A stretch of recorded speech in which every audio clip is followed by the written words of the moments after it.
السلام علیکم ورحمۃ اللہ۔ کیا ایک قربانی سارے گھر والوں کی طرف سے کافی ہو جائے گی یا نہیں ہوگی؟ یعنی گھر کے اندر کئی افراد رہتے ہیں اور ان تمام افراد میں سے صرف ایک فرد قربانی کر لیتا ہے، تو کیا یہ ایک قربانی سارے گھر والوں کی طرف سے کافی ہو جائے گی یا ہر شخص پر علیحدہ علیحدہ قربانی واجب ہوگی؟ بہت سارے لوگ یہ مسئلہ نہیں جانتے۔ آج کی اس ویڈیو میں اس مسئلے کو احادیث کی روشنی میں بیان کیا جائے گا۔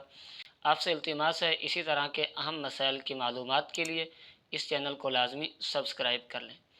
محترم ناظرین، کیا ایک قربانی سارے گھر والوں کی طرف سے کافی ہو جائے گی یا نہیں ہوگی؟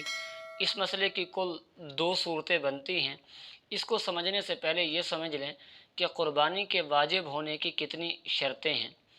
ویسے قربانی کے واجب ہونے کی کتنی صورتیں ہیں اور کتنی شرطیں ہیں، اس پر ہم نے ایک مستقل ویڈیو بنائی ہے، آپ اس چینل پر جا کر اس کو دیکھ سکتے ہیں۔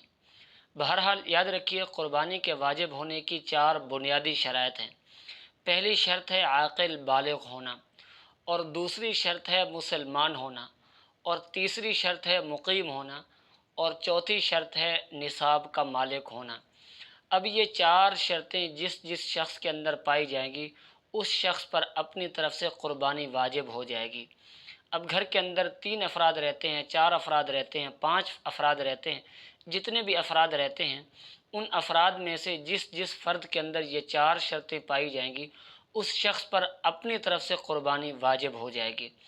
اب ہر شخص پر اپنی طرف سے قربانی واجب ہوگی، اس کی 2 سب سے بڑی دلیلیں ہیں۔ پہلی دلیل یہ ہے کہ آپ صلی اللہ علیہ وسلم نے ارشاد فرمایا، من وجد سعۃ لأن یضحی فلم یضحی فلا یقربن مصلانا، کہ جو شخص قربانی کی استطاعت اور طاقت رکھنے کے باوجود قربانی نہیں کرتا، ایسا شخص ہماری عیدگاہ کے قریب نہ آئے۔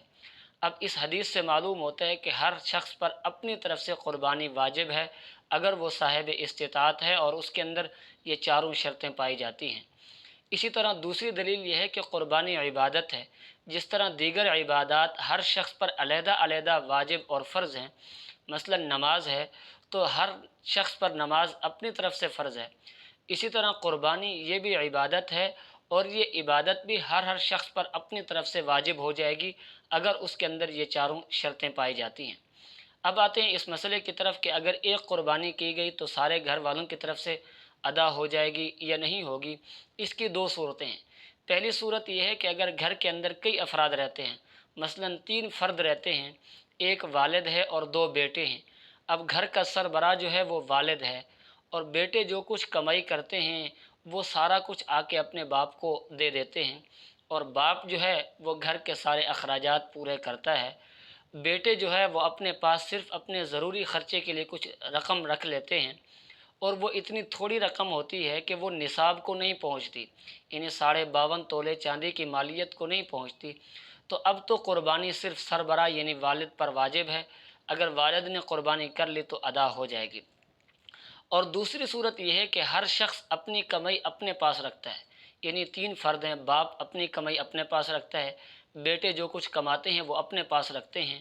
اب ان تینوں افراد میں سے جو شخص نصاب کا مالک ہوگا اور اس کے اندر 4 شرطیں پائی جائیں گی، تو اس پر اپنی طرف سے قربانی واجب ہو جائے گی۔